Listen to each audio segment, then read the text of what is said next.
Boa noite, galerinha. Tudo bem com vocês? Espero que sim. Vamos dar início a mais uma aula de Direito Constitucional, Organização do Estado. Hoje nós vamos continuar falando do Poder Judiciário e vamos falar do CNJ, do STF, do STJ, se assim o tempo nos permitir, né? De antemão, tenho que adverti-los, né, que a aula está sendo gravada, então cabe aos senhores a restrição ou não de aparecer no vídeo, cabe ao seu direito de imagem. E desta feita, né, se assim não o permitir, não deixa a webcam desligada. De outra feita, qualquer dúvida, qualquer insight, qualquer situação que queiram me questionar, sintam-se à vontade para acionar o seu microfone e me questionar, né? Se eu souber, eu vou dirimir o seu questionamento, ok? Bom, vamos lá, né? Espero que vocês estejam todos, né? Como eu falei no início, todos bem, que tenham passado da semana passada para essa em casa, de quarentena, se cuidando de você e dos seus. E que tudo daqui para frente, né? Que, se Deus quiser, a partir do dia 4, a gente possa estar em aula presencial de acordo com o decreto que foi manejado ontem, né? Se for, que assim seja e que se for efetivamente o melhor para a gente, né? Que isso aconteça. Vamos lá, então. Nossa última aula na quinta-feira passada, né? Já que terça foi feriada. Na quinta-feira passada, a gente falava da magistratura, do Poder Judiciário e da forma de ingresso, né, enquanto juiz substituto, né, e o trâmite desse cargo enquanto magistrado e as formas de promoção, tanto por merecimento ou por antiguidade, bem como, né, quais são as garantias que estão envoltos, né, ao magistrado, né? Então, para que ele tenha a imparcialidade na execução do seu trabalho, bem como as garantias que a gente chama de garantias institucionais, né? Então, se aquela aula nós falávamos da magistratura em questão, hoje nós vamos falar do Conselho Nacional de Justiça, que a partir da emenda 45 é o órgão tal qual tem a incumbência de por procedimento especial, um procedimento próprio, ter a possibilidade de exoneração de um de seus juízes, de qualquer um daqueles que está na magistratura, né? Esse é um ponto-chave aqui do CNJ. Bom, mas o que vem a ser o Conselho Nacional de Justiça, né? Então, o Conselho Nacional de Justiça, ele surge com a emenda constitucional 45, em 2004, o que chamou-se à época de reforma do judiciário, e estabeleceu, né, como órgão do Poder Judiciário. Então, o CNJ ele faz parte do Poder Judiciário, ele está entrelaçado no Poder Judiciário, e nada mais o é do que um controle externo da administração da justiça. Se a gente pensar no executivo, em relação ao executivo, eu diria assim, de uma forma muito... Não há analogia, mas para com os outros poderes, aqui o CNJ meio que funcionaria como um tribunal de contas, tá? como, né, como se fala no direito, mutatis mutandis, ou seja, mudando o que tem que mudar, né? O CNJ a gente poderia fazer uma analogia, assim, claro que muito forçada, né? Com o CNJ equiparando-se a um Tribunal de Contas. Mas é claro que a gente já falou de Tribunal de Contas, e o Tribunal de Contas eles não está vinculado a nenhum órgão, né? Nenhum poder, né? Nem o Poder Judiciário, nem o Legislativo, nem o Executivo. Na verdade, ele trabalha dando suporte, né, ao Legislativo para a fiscalização e controle das contas do Executivo. Mas em termos de tarefas, assim, pode-se dizer que o Conselho Nacional de Justiça equipara-se algumas das suas tarefas ao Tribunal de Contas, tá? É claro que eu estou fazendo uma ressalto, estou fazendo uma analogia bastante forçada, só para a gente ter uma base de um outro poder que a gente já falou, né? De outra instituição da qual a gente já falou que poderia ter algumas mesmas bases. Portanto, né? A emenda 45 é que cria esse Conselho Nacional de Justiça. E qual que é a competência, né? O que vem a ser efetivamente? Para que serve esse Conselho Nacional? Né? O CNJ, Conselho Nacional de Justiça. O primeiro ponto é o controle de cumprimento dos deveres funcionais dos juízes. Os juízes, eles têm um cumprimento de metas que são definidas pelo CNJ. Então, ele tem uma quantidade de sentenças que devem ser mínimas, que devem ser atribuídas no mês, o atendimento em relação às audiências, a gestão da vara quando ele é titular específico de uma vara, né? Então, eu tenho várias características e várias funções que devem ser desempenhadas por um juiz. E o controle dessas funções, o controle efetivo dessas atividades do juiz é realizado pelo CNJ. Tá? Então, o CNJ vem com as suas diretrizes, passa para os tribunais de justiça, tribunais regionais do trabalho e tal, tribunais regionais federais. A partir dessas diretrizes, eles identificam dentro da sua própria realidade, né? Pode falar. Quem que compõe o CNJ? Calma que a gente vai chegar lá. E aí, a partir desse controle, né? Então, desde os controles funcionais desses juízes, a gente ainda tem o controle na atuação administrativa, financeira, elaboração anual de relatório de todos os tribunais de justiça. E aí, quando eu falo Tribunal de Justiça aqui, esse relatório anual é de todas as varas, né, de existência vinculadas àquele Tribunal de Justiça, bem como o próprio tribunal em si, né? Então, passa-se esse relatório, e aí esse relatório é administrativo, é financeiro, se o cumprimento das metas que foram pré-determinadas pelo CNJ se foram devidamente cumpridas, né?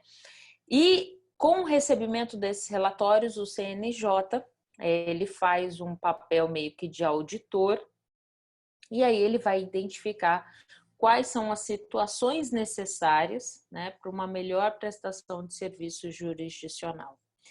Ele sugere, né, o CNJ ele não tem cunho legislativo, né, mas ele sugere alterações na legislação, inclusive na própria Constituição.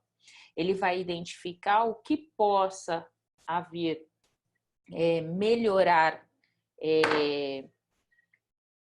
o judiciário, essa prestação de serviço, e aí diante dessa melhoria, dessa identificação do que o que se deve ser realizado para a melhoria da prestação de serviço, ele faz essas sugestões. Eu preciso obrigatoriamente cumprir essas sugestões, né? O próprio tribunal, mesmo a STF, a STJ, os demais tribunais de justiça, tem a obrigatoriedade de cumprimento dessas sugestões, né? Em relação às alterações da legislação e da própria Constituição, essa sugestão não vai para o próprio judiciário, né? Até porque essas alterações, quem os faz é o legislativo. Então, cabe ao legislativo transformar isso em projeto de lei ou de emenda constitucional e efetivamente fazer ou não, né? Quem vai identificar de forma efetiva se deve ou não seguir a sugestão. Peraí, gente.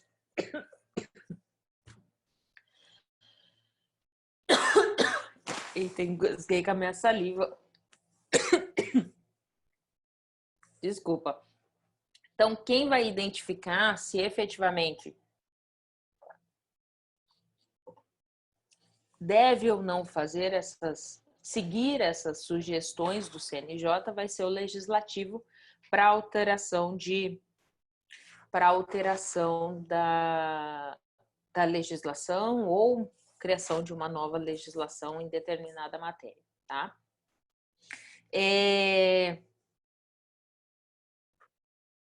E aí, então ele tem esse papel, esse cunho, né, quase que de auditor, tá?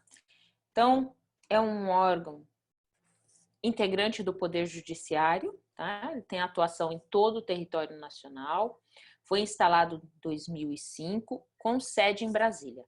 E aí me perguntaram aí, ele é composto por quem? Né? Quem que compõe o CNJ? A composição do CNJ está aqui, ó. Presidente do Supremo Tribunal Federal, tá? Então hoje o Dias Toffoli, né? E além do Dias Toffoli, quem mais? 14 membros aqui, ó, nomeados pelo presidente da República. Bom, esses membros nomeados pelo presidente da República, eles são definidos no artigo 103b e de quem são eles, tá? Hoje, né, o CNJ hoje, a composição dele, eu abri aqui agora, ó, é o Dias Toffoli como presidente do Supremo Tribunal Federal, aí vai ter o Humberto Martins, ele é corregedor nacional de justiça, ministro do STJ, Emanuel Pereira, ele é ministro do Tribunal Superior do Trabalho, foi indicado pelo TST, vai ter Luiz Fernando Kemper, ele é desembargador no TJ do Paraná e foi indicado pelo STF. Mário Augusto é um juiz de direito do TJ do Rio Grande do Sul e também foi indicado pelo STF. Rubens Mendonça é desembargador no TRF da 5ª Região e indicado pelo STJ. Clarice Galvão Jobim é juíza da 1ª Região, indicada pelo STJ. Tânia Regina, ela é desembargadora no TRT da 4ª Região, foi indicada pelo TST. Flávia Moreira, juíza do TRT da 20ª Região, também indicada pelo TST. Maria Cristina, ela é procuradora regional da República, indicada pela PGR. Ivana é procuradora de justiça do MPE, indicada pela Procuradoria-Geral da República. André Luiz, ele é advogado, foi indicado pelo Conselho Federal da OAB. Marcos Vinícius, também advogado, foi indicado pela OAB. Maria Tereza, ela é cidadã de notável saber jurídico e reputação ilibada. Ela foi indicada pela Câmara dos Deputados. Henrique de Almeida também é cidadão, indicado pelo Senado. E aí tem esse Carlos Vieira, secretário-geral, Richard Painquim, né, secretário especial, e Johannes Eckes, que é o diretor-geral, tá? Então, se vocês tiverem curiosidade de ler o artigo 103b, ele vai dizer que o Conselho Nacional, ele compõe-se de 15 pessoas, né? 15 membros. O presidente do Supremo Tribunal Federal e mais 14, né? Membros são 2 anos, tá? O mandato é de 2 anos. e pode ter uma recondução. Então, ele pode ter mais uma sequência. Então, você vai ter presidente do Supremo Tribunal, um ministro do STJ, um ministro do TST, um desembargador do TJ, indicado pelo Supremo Tribunal, um juiz estadual, um juiz do Tribunal Regional Federal, um juiz federal, um juiz de Tribunal Regional do Trabalho, um juiz do trabalho, um membro do Ministério Público, um membro do Ministério Público Estadual, 2 advogados e 2 cidadãos. Essa é a composição do CNJ. Tá? Então, você acaba abarcando integrantes de todos os poderes ligados ao judiciário e também da sociedade civil, né? Quando você coloca desde o Ministério Público, desde a advocacia e cidadãos que não estão ligados a nenhum dos órgãos de classe ou mesmo ao Poder Judiciário.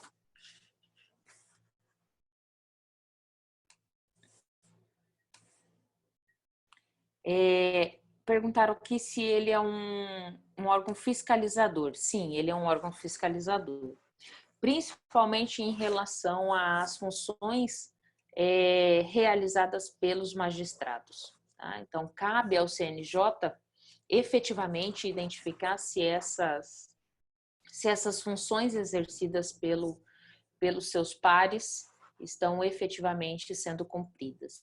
E trata-se, a partir da emenda 45, né, a exoneração de um juiz só pode ocorrer diante de um processo especial, de um procedimento especial que vai ocorrer dentro do CNJ.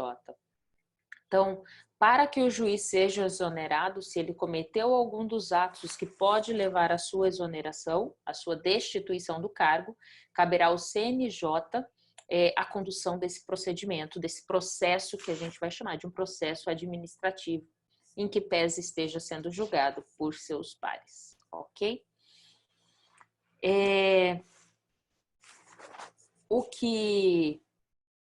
Aqui eu só alertei que a sua grande maioria, 9 integrantes, o CNJ é composto por membros do próprio Poder Judiciário e divididos da seguinte forma, eu até já falei disso, né? Então, 9 membros do Judiciário, presidente do STF, um ministro do STJ, do TST, desembargador do TJ, indicado pelo Superior Tribunal Federal, um juiz estadual, um juiz do TRF, um juiz federal indicado pelo STJ, um juiz do TRT indicado pelo TST e um juiz do trabalho indicado pelo TST. Né? Isso aqui são estes são os membros do Judiciário. E aí a gente tem membros de funções essenciais da Justiça, que é do Ministério Público e da OAB. Então, você tem um membro do Ministério Público da União, indicado pela PGR, e um membro do Ministério Público Estadual, também indicado pelo Procurador-Geral da República. Tá?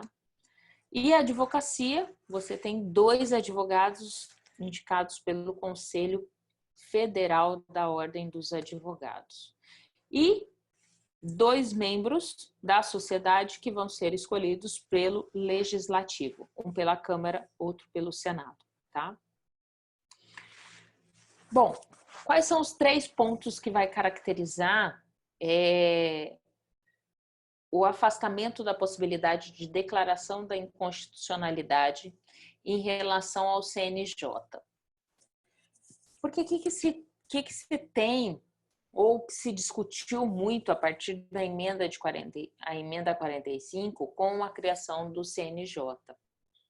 O ponto é que alguns doutrinadores e estudiosos do direito diziam que o CNJ ele foi criado através de uma emenda, mas que o legislador não teria esse poder de criar um outro órgão além daquele que já estava definido na Constituição Federal. Né? Não teria o poder constituinte derivado aqui, esse poder de criar, né, dentro do próprio órgão, do órgão judiciário, nada além do que já tinha sido definido na Constituição. E aí, diante dessas discussões doutrinárias, e foi levado isso ao judiciário, inclusive,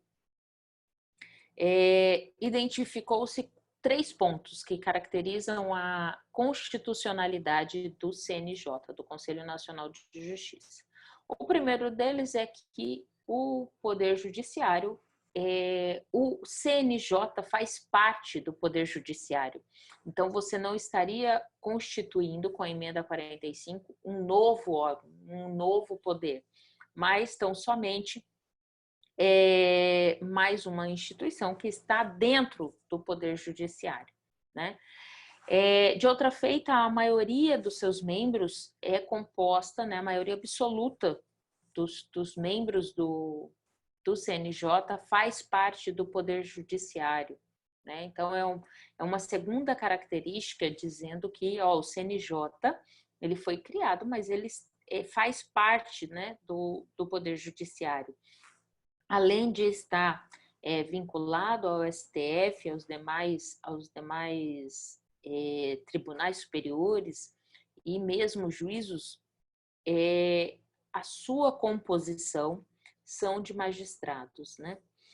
E outro ponto é que existe possibilidade de controle dos atos do órgão, né, da cúpula do Poder Judiciário, que é o Supremo Tribunal Federal. Então, o STF ele tem o controle sobre o Conselho Nacional de Justiça, tá? Então, os atos emanados do CNJ podem sofrer controle por parte do STF. Então, se ele não está livre da possibilidade de controle, se os seus membros fazem parte do judiciário e tem-se, né, a partir da emenda, que ele é integrante do Poder Judiciário, não há que se falar em inconstitucionalidade da formação do Conselho Nacional de Justiça. Ademais, em relação às atribuições do CNJ, né, a Constituição ela traz no artigo 103b, parágrafo 4º, um rol exemplificativo das mais importantes atribuições do CNJ. Então, passa por elas controle de atuação administrativa e financeira do Poder Judiciário e, principalmente, o controle do cumprimento dos deveres funcionais dos juízes, tá? O não cumprimento pelos juízes dos seus deveres funcionais acarreta, sim, em advertência, acarreta em suspensão, acarreta, quiçá, na exoneração desse magistrado, tá? Em relação ao CNJ, é isso, apesar da folhinha aqui estar até a próxima aula, só que não, né? Eu vou continuar já com STF e STJ. Mas antes de falar de abrir o slide em relação ao STF e STJ, há alguma dúvida em relação ao CNJ que que eu acabei passando desapercebida ou que eu deixei, sei lá, ou ficou alguma dúvida? Tem alguma pergunta dos senhores por parte do CNJ? Professora, só uma dúvida aqui. A senhora falou, mas eu não prestei atenção. Ele fiscaliza quem? Ele fiscaliza a parte administrativa e financeira do Poder Judiciário e as funções o exercício das funções dos juízes. Tá? Então, a atividade exercida pelo juiz, seja a condução do processo, no processo, seja a gestão das varas quais eles são titulares, o cumprimento das metas que são formalizadas pelo CNJ, o juiz ele precisa exercer a sua atividade em contento. Se ele não o faz, o CNJ que faz essa fiscalização, é o CNJ que faz esse controle. Tá?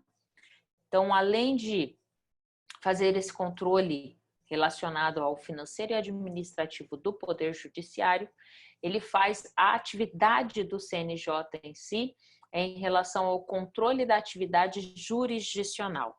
Ele faz esse controle junto à atividade exercida pelo juiz com o intuito de melhorar a prestação jurisdicional à sociedade. Feito? Até aqui, gente, tudo bem? Posso seguir? Tudo certo? Eu vou só trocar. Deixa eu só trocar agora o PowerPoint aqui.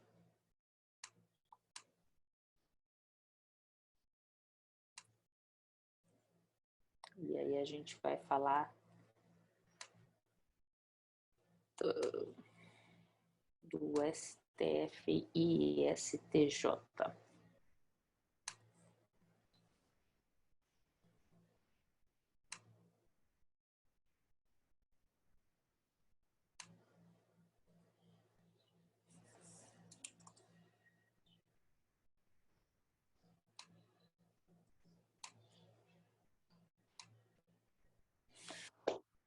Então vamos lá. Vamos dando sequência. A gente falou da magistratura, né, dos juízes lá, dos juízos, né, no primeiro grau. Falamos do CNJ, que é o órgão de controle. E agora vamos falar do Supremo Tribunal Federal e do STJ. O Supremo Tribunal Federal é o órgão máximo, né? É digamos que o ápice da pirâmide dentro do poder executivo, do poder judiciário. Né? O Supremo Tribunal Federal é o que há de dentro do organograma, é o que há de principal, né? As decisões emanadas pelo Supremo Tribunal Federal, a sua grande maioria, elas são erga omnes, ou seja, atinge a todos, né? E dessa feita, as suas súmulas, né? As suas súmulas, algumas delas são súmulas vinculantes. E o que vem a ser essa súmula vinculante, né? É o pensamento do STF em relação àquela matéria. E já é uma decisão que ela é unânime dentro do STF, essa decisão, que não há passível de alteração. E aí eles editam a súmula, né? É um enunciado, e esse enunciado de uma súmula vinculante, no caso da súmula vinculante do STF, ela vai estar adstrita a todo e qualquer juiz, tá? Juiz, desembargador, ministro. Tratando-se de súmula vinculante do STF, essa súmula deve ser obedecida por todos, né? Aquele é o posicionamento do STF, e esse posicionamento, enquanto súmula vinculante, deve ser obedecido por todos. Todos os julgamentos que devem ser feitos, realizados em relação àquela matéria da súmula vinculante, deve ser feito e estabelecido de acordo com a súmula. Feito? Bom, mas enfim, o que é efetivamente o STF, né? O STF, ele é órgão, eu falei que é o órgão do topo da pirâmide do Poder Judiciário, e ele é composto por 11 membros.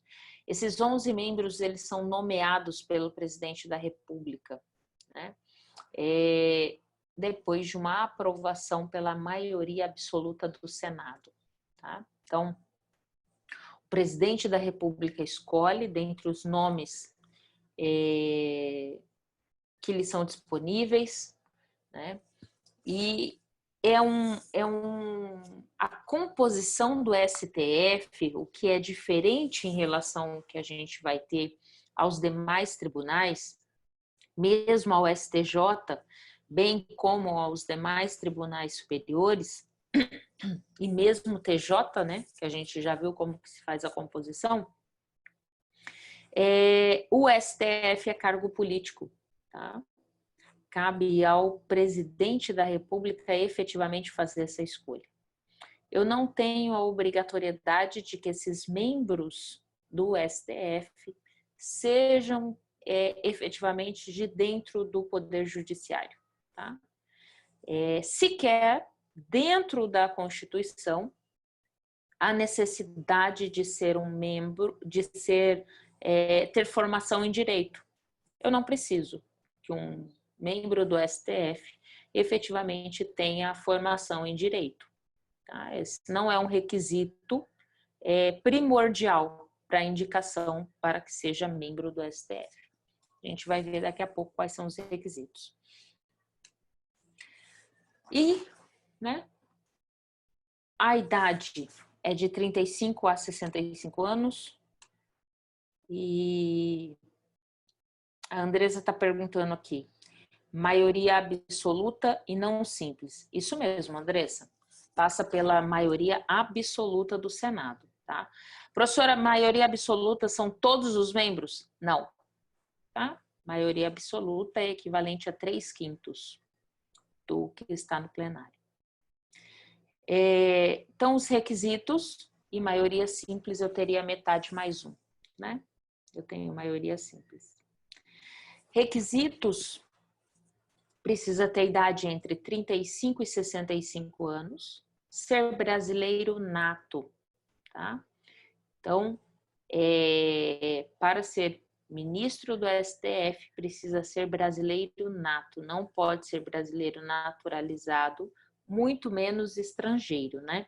Estrangeiro, a gente já falou que sequer pode ser candidato para o ingresso na magistratura, para o ingresso como juiz substituto.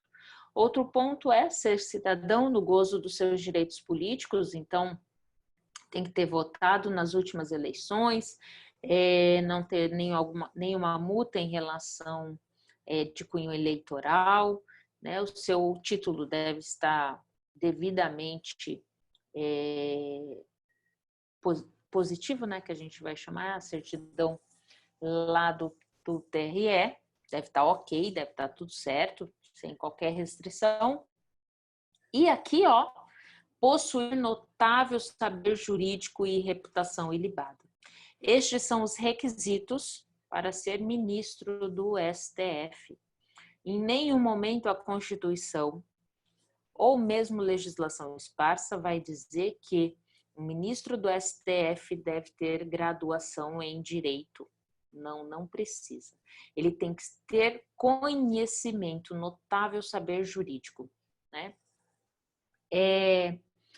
Apesar de não ter essa situação de não precisa ter o curso de graduação de direito, apesar de ser bastante curiosa, eu acabei não buscando efetivamente, né? E nunca busquei, nem durante a minha graduação, nem se teve algum ministro do STF que não fosse efetivamente um jurista, né? Eu já ia fazer essa pergunta, professora. Até assustei.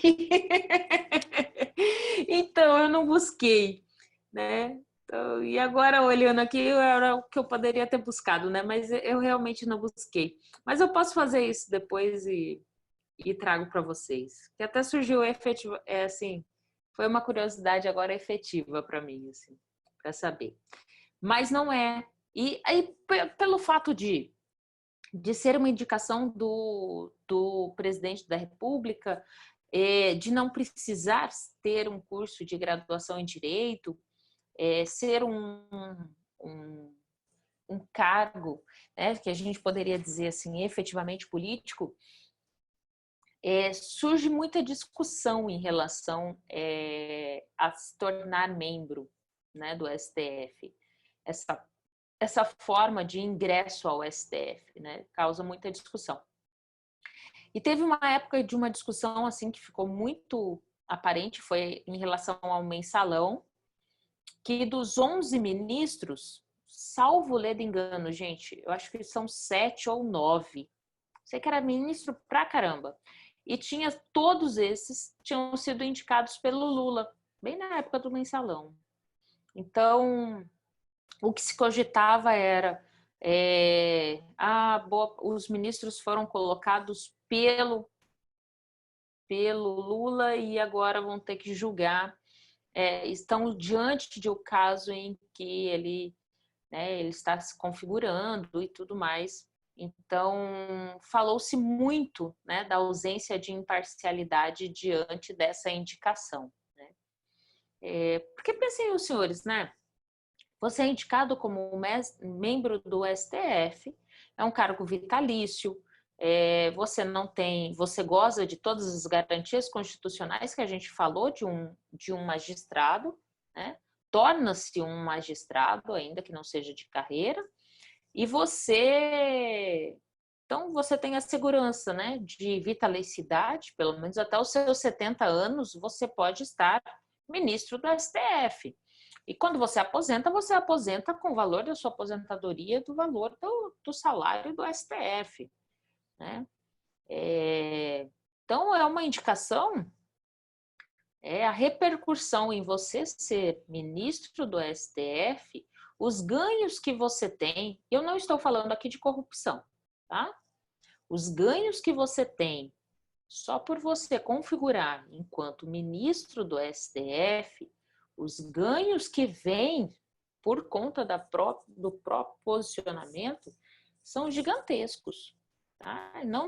E aqui, ressalvo, não estou falando de corrupção. É só pelo fato de você estar no cargo, naquele local, enquanto ministro. Seja por conta de palestra que você vai fazer, seja por conta do magistério que você vai apresentar, né? Então, N situações que vêm em decorrência do cargo, né? E aí tem alguns ainda que aproveitam de outras formas, né? Mas, enfim, quem sou eu para dizer alguma coisa? Mas essa questão de ingresso e tudo foi muito questionada, mas não foi alterada, e para ocorrer essa alteração, obrigatoriamente precisa-se de uma emenda constitucional. E para isso, né, a gente vai ver o processo legislativo, e para isso tem que configurar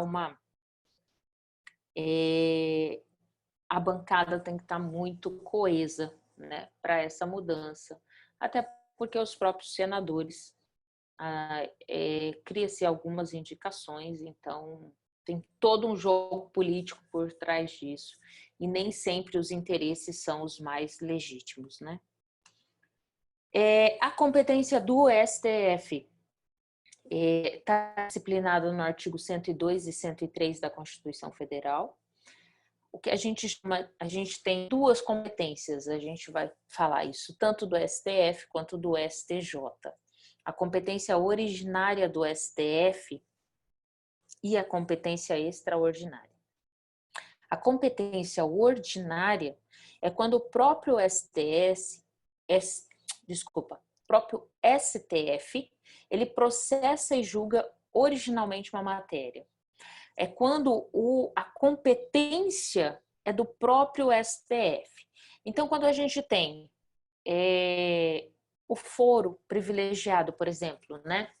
Deputados e senadores que devem ser julgados, um ministro de Estado, né? Deve ser julgado pelo STF, não vai ser julgado pelo juiz de primeira instância. A Constituição assim o coloca, de que quem cabe julgar um ministro de Estado é o STF. O presidente da República, né? Claro que não em crime de responsabilidade, que aí o crime de responsabilidade cabe ao Congresso. A bem da verdade, a Câmara, né? Mas em outros crimes, cabe ao STF o julgamento, né?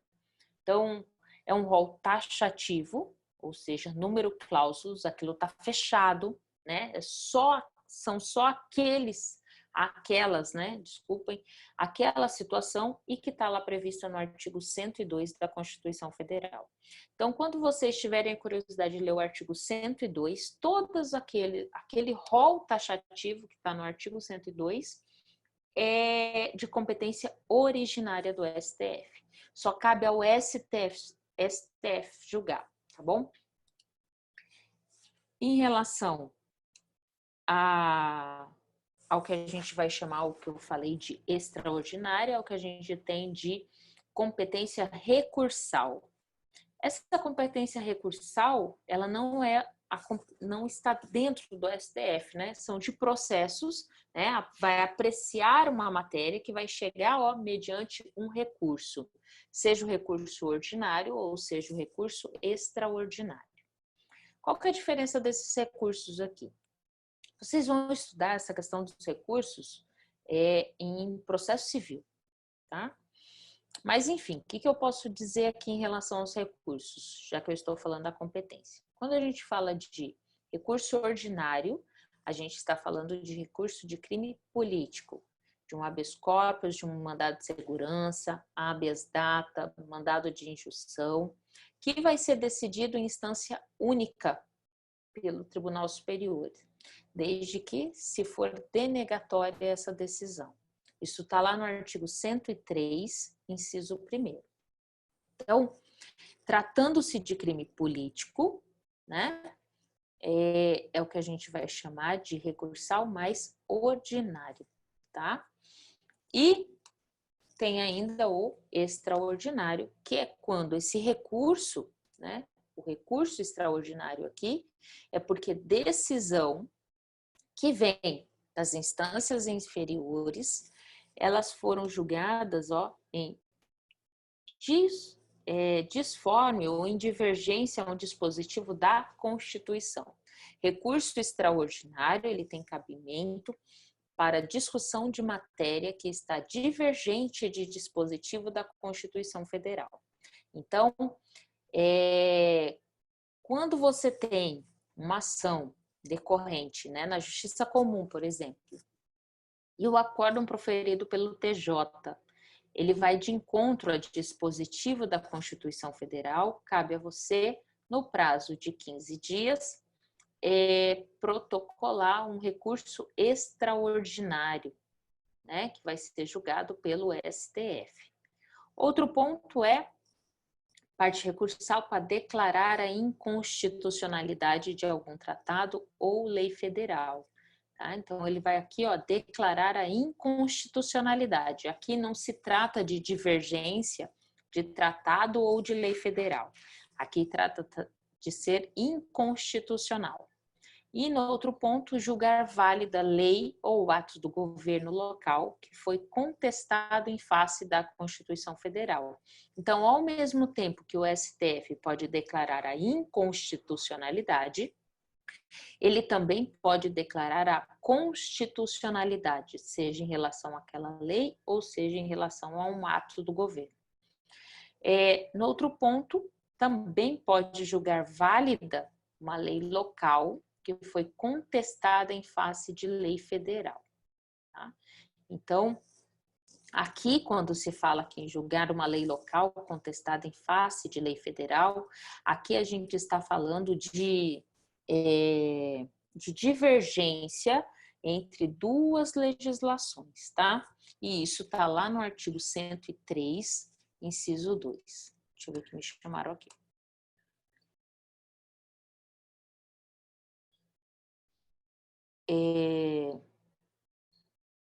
Alguém colocou aqui só assim, Cândido Barata Ribeiro, de 1843 a 1910.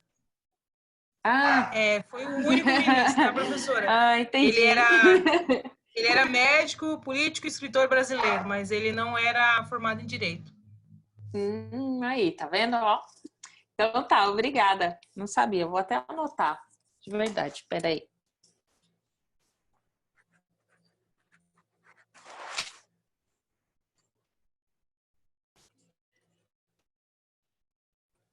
Eu lembrei que eu tinha visto alguma coisa, ele era abolicionista. Esse foi o único? Eu acho que sim. Eu lembro que eu tinha visto alguma coisa, porque eu vi alguma coisa na questão da história, né? Aí eu busquei e realmente... E tratando-se dessa época, deve ser isso mesmo, né? Até porque a gente, assim, ó, vamos pensar, né? STF, os julgamentos, a gente está falando de coisas bastante jurídicas. E colocar alguém lá que não tenha conhecimento jurídico e que pese, assim, né? Um dos requisitos é que efetivamente tenha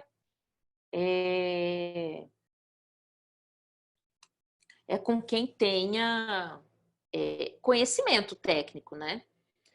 E você colocar alguém que seja de outra área e que tenha dificuldade de trânsito em relação ao direito, seria complicado, né? Colocar para julgar determinada situação, né? Acaba sendo muito mais fácil e manipulável em relação àqueles que têm o conhecimento jurídico e mesmo curso de direito e tudo mais arraigado, né? Por isso deveria ser um dos requisitos, né? Então, mas tratando-se de que a gente pode dizer, de um cargo político, né? Quando se colocou isso na Constituição, lá em 88, a ideia era como se fosse um facilitador, né? E a possibilidade de você colocar outros membros de outras áreas no intuito de, querendo ou não, você ter uma ingerência maior em relação aos outros poderes. Mas foi a Constituinte que foi formada em 88 que levou a isso, né? Então, vamos ver. Mas, realmente, depois da Constituição e tudo, não teve ninguém, creio eu, efetivamente. Bom, do STF, não adianta eu entrar muito no méritos em relação ao STF, até porque a parte recursal, essa questão da competência efetiva do STF, os senhores vão ver em processo civil lá no julgamento dos seus recursos, tá? Em relação ao STJ, o STJ é um órgão também, é um tribunal superior, ele está no mesmo patamar do TST, do STM, do TR, do Supremo Tribunal Eleitoral. Então, STJ, Tribunal Superior do Trabalho, Superior Tribunal Militar e do Superior Tribunal Eleitoral é o mesmo patamar, tá? Não há nível de hierarquia aqui. Todos eles, né, em termos de hierarquia, vão estar abaixo do STF. Em relação ao STJ, a composição do STJ é de mínimo de 33 ministros, também são nomeados pelo presidente da República e também após a aprovação pela maioria absoluta do Senado, tá? E tem-se, se a Constituição Federal colocou o STF como guardião da Constituição, ao STJ deu-se a missão de guardião do ordenamento jurídico federal. Tá? Então, cabe ao STJ o julgamento de recurso, que a gente vai chamar de recurso, uma das possibilidades é o julgamento do recurso especial na proteção da lei federal. Então, o STJ, ele tem como missão guardar as leis federais, assim como o STF tem a missão de guardar a Constituição Federal, tá? E como que deve seguir essa composição? Né? São 33 membros, mínimo, tá? Pode ter mais? Pode. Vai depender da demanda em relação ao Poder Judiciário. Então, 1/3 dos juízes que compõem o STJ são de juízes tribunais federais, dos TRFs. 1/3 dos tribunais de justiça estaduais, dos TJs, e aí 1/3 dividido em 1/6 de advogados e 1/6 de membros do Ministério Público Federal. Então, aqui, esse 1/6 aqui trata-se de um quito constitucional, tá? Aqui, o que a gente vai ter todos eles são membros do Poder Judiciário, são membros de carreira do Poder Judiciário, né? Com exceção aqui dos advogados e do Ministério Público, os 2/3 aqui são compostos de juízes, né? Que começaram lá como juízes substitutos, né? Então, ingressaram com provas e títulos e começaram como juízes substitutos. E aí, da mesma forma que eu falei para os senhores dos TJs, que faz-se a lista sêxtupla, dessa lista sêxtupla reduz-se a tríplice, e aí dessa lista tríplice vai para, no caso do STJ, vai para o presidente da República escolher. E aí ele vai escolher entre aquele que foi sabatinado pelo Senado e que foi aprovado, né, dos 3 nomes, vai para o presidente da República a escolha, né? Então, em relação aos advogados e membros do Ministério Público, da mesma forma, faz-se lista sêxtupla dentro dos seus conselhos de classe, reduz-se a 3, e aí também vai para o presidente da República, que é a escolha em relação ao Superior Tribunal de Justiça. O que se vê aqui, em relação à composição do STJ, é que ele não tem esse cunho tão político quanto o STF, né? Por ser boa parte dos seus membros, 2/3 dos seus membros, estarem dentro, né, do Poder Judiciário, vir de cargo de carreira, eu não tenho como fazer acaba não sendo tão política essa decisão de escolha, porque já são nomes que estão internamente, né, e já são conhecidos do Poder Judiciário. Em relação a advogados e membros do Ministério Público, assim como para os TJs, eles têm que ter 10 anos, pelo menos, de exercício na função, né? Seja enquanto advogado, seja como membro do Ministério Público.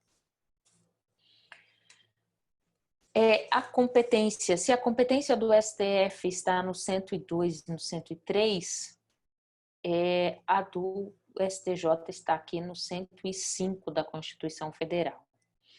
E ele tem como competência originária, ou seja, aquilo que parte do STJ, né? Quando ele é acionado diretamente em ações que cabem a ele o primeiro julgamento. Então, quando a competência, né, parte do próprio STJ, eu não venho de decisões de outras instâncias, né? Inicia-se o processo ali no STJ. E aí vocês vão lá, ó, artigo 105, inciso 1, que está a competência originária do STJ. E aí a gente tem ainda as competências recursais, que é quando o STJ, assim como o STF, vai apreciar os recursos ordinários ou recursos especiais. Ordinários, né? Recurso que a gente vai chamar de recursos ordinários, são habeas corpus, decididos em única ou última instância pelos TRFs, ou pelos tribunais dos estados, do DF, quando a decisão é denegatória. Ou seja, você entra com um HC no TJ de Mato Grosso e o TJ nega o seu habeas corpus, né? Pode ser até um preventivo, né? Antes de você ser preso, né, você entra com um habeas corpus preventivo. Você já está, assim, já sabe que vai acontecer, então você se previne. E aí o TJ, ele nega, né? E aí o que você faz para recorrer? Você recorre para o STJ, né? Ou esse habeas corpus foi para o TRF, né? Por conta da matéria e tudo mais, negou o seu recurso, sobe, né, o recurso ordinário, ele vai para o STJ. Além disso, além de habeas corpus, você tem mandado de segurança, que vai ser decidido também em única instância lá pelo TRF, pelo TJ, e que negou a decisão. Então, você entrou com mandado de segurança e o TRF ou o TJ negou o seu recurso, o seu mandado de segurança. E aí você entra com recurso ordinário para o STJ. E ainda as causas em que forem partes estados estrangeiros ou organismo internacional e do outro lado esteja município ou pessoas residentes ou domiciliadas no país, né? Então, neste caso também cabe ao STJ. Outra situação que também faz parte do STJ é que as decisões que são proferidas, uma sentença que seja proferida num processo no estrangeiro, ela não tem efeito executório imediato no Brasil. Então, ainda que, sei lá, qualquer país estrangeiro tenha condenado o brasileiro ao pagamento, ao ressarcimento de danos, por exemplo, tá? Essa sentença, para que ela tenha cunho executório, para que ela venha com aquele cumpra-se, né? Para que eu possa executar a sentença, o STJ ele deve acatar essa sentença e assim entender. Só o STJ pode fazê-lo. Essa é uma das competências do STJ. Identificar se aquela sentença que foi proferida no estrangeiro pode ou não ser executada aqui no Brasil, em relação a um brasileiro, tá? Bom, essa competência recursar em termos ordinários está lá no artigo 105.2 da Constituição Federal. E em relação à especial, que é o recurso especial, é quando essa decisão recorrida, seja em única ou última instância, contrariar tratado ou lei federal ou negar-lhes vigência, né? Quando julgar válido ato do governo local contestado em face de lei federal ou ainda der à lei federal interpretação diferente da que lhe haja atribuído outro tribunal.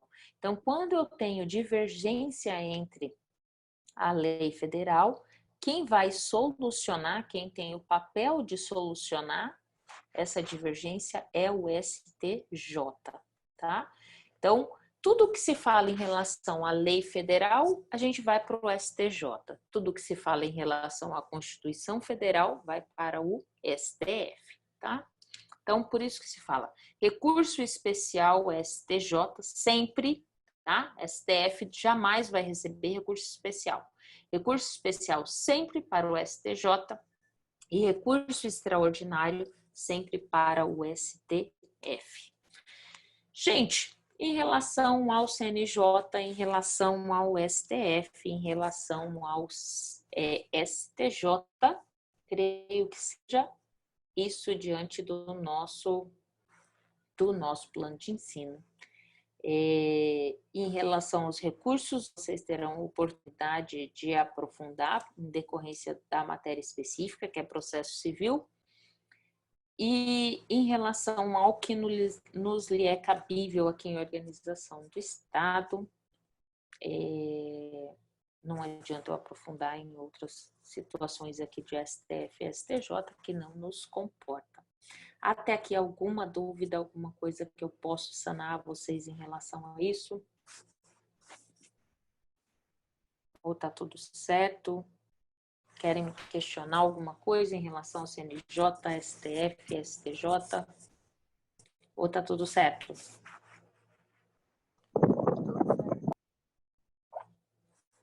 Tudo certo?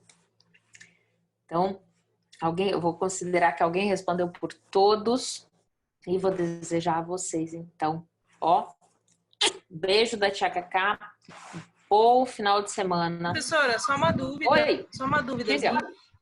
Como que tá ficando os seus horários pela manhã? É que eu queria assistir as aulas de manhã, para mim é melhor. Então, meus horários... Para você ou como é que tá sendo? Terça e quinta, das 8h10 até as 9h25. É o horário das minhas aulas. Terça e quinta. Das 8h10. E nós vamos usar qual link? Aí você tem que... Aí tem um link específico. Tá lá no Classroom, tem o link. E aí vai estar específico lá. Terça matutino, tem o link. Terça noturno, tem certinho lá o link. Mas o material é o mesmo? O material é o mesmo e o assunto também é o mesmo. A única coisa é que assim, se vocês assistirem, eu vou estar colocando tanto o vídeo que eu coloco de manhã como no noturno. Eu falo do mesmo assunto, mas não com as mesmas palavras e às vezes você vai observar. Tá Sabe certo. por quê? Porque assim, não é... Então, não é professora, eu notei justamente isso. Eu notei isso. De manhã, eu acho que eu consigo ter uma compreensão melhor e tô achando muito melhor, entendeu? Então, assim, por isso que eu tô falando que eu tenho preferência pela manhã. Porque de manhã parece que eu não sei se flui melhor pra gente as aulas, entendeu? No meu caso, né? Então, assim, se há essa possibilidade, eu gostaria de assistir a aula pela manhã. Tem sim, pode assistir. Aqui não tem limitação, não. Oi. Nós estamos igual a partir da manhã? Se tá igual a parte da manhã? Não, a parte da manhã eu falei de magistratura para eles hoje de manhã. Então, vocês estão na frente, na verdade. Terça-feira que vem, eu vou falar para eles de CNJ, STF e STJ. Eles estão atrás Então, de vocês um pouquinho. Aí dá para rever a Farei aula. revisão, não tem problema. Dá para rever a aula, tá?